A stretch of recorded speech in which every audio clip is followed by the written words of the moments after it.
this is the manakit or glutinous rice, guys. It's cooked already. Hello guys, and this is Angie, and share to you again my recipe today is a kind of merienda recipe, guys, or it's a snack. This is a Filipino traditional snack, guys. We call a biko. It's a glutinous rice. So let's get started, guys, to do. And this is recipe is very suitable for raining or cold weather, guys, because you can eat with a coffee.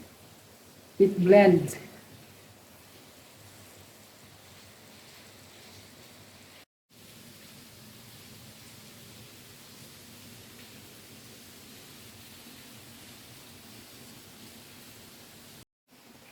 So this is the manakit or glutinous rice, guys. It's cooked already.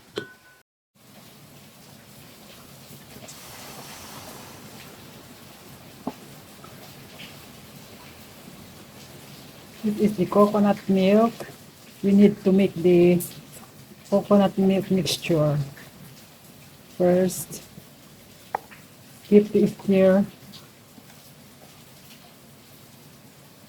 so that will not burn or stick to the bottom the pan. So I put a bit of water here to clean all inside the box, the coconut milk, guys. Just put in a low heat, and then keep stirring.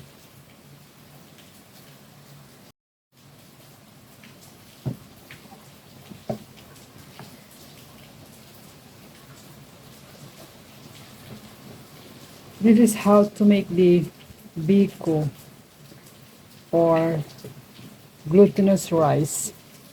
Means in Tagalog malagkit. Just a few things, ingredients, guys. We have the coconut milk, glutinous rice, coconut milk, then sugar. Either you can use brown or white sugar. It's not necessarily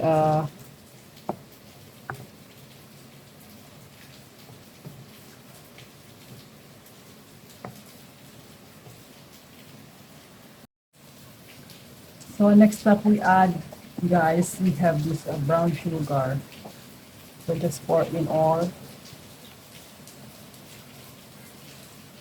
Then keep stirring the mixture, coconut milk mixture, para hindi siya dumikit sa baba or the bottom of the pan.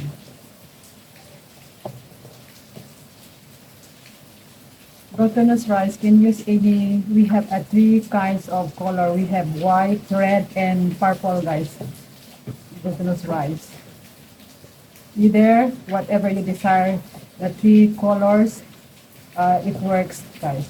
And recipe biko is many way how to cook or to put something, especially toppings. It's up to you, whatever you want the desire to make your biko looks yummy, delicious, sarap.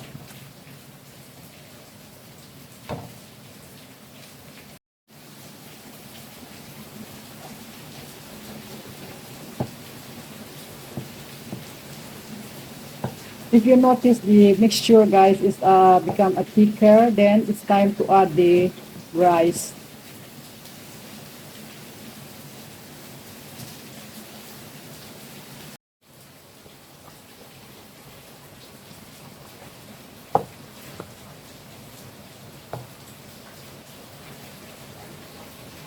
So it's time to add the glutinous rice, guys.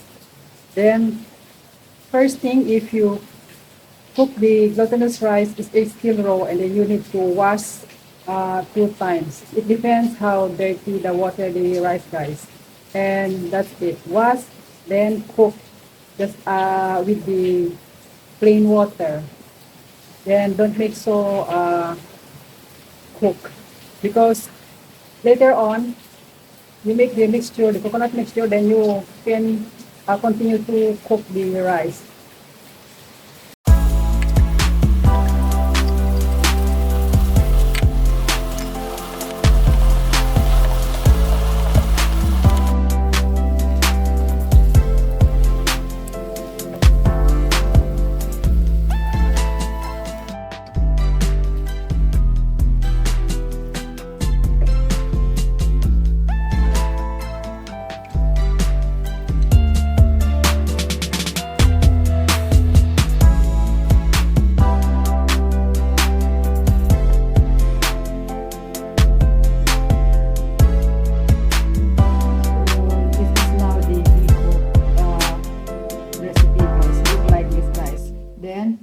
if you want something to put on toppings, then you can add cheese.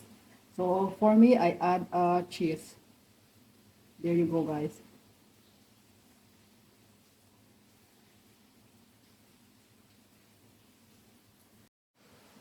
So this is now our biko recipe, guys.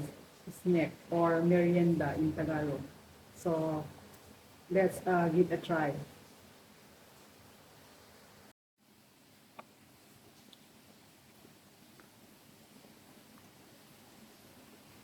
Here you go, guys. Yum.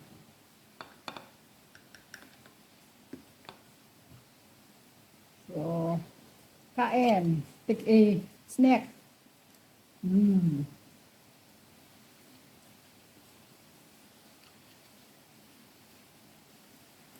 Mm. Sarap, guys. Mm. Masarap.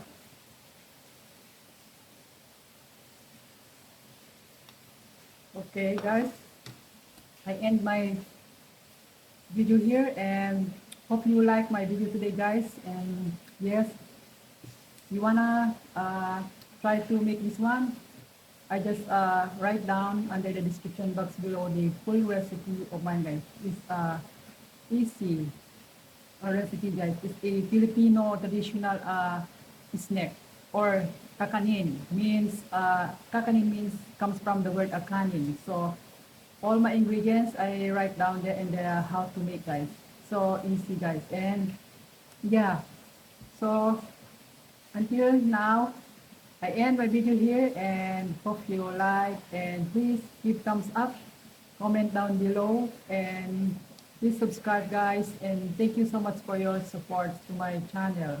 And yeah, just feel free to write down your comments and so that I can read and reply you when I have time, guys. So really thank you very much for your support, guys. And always stay healthy, warm, happy, and every end of the day, always be kind to one another, guys. Bye.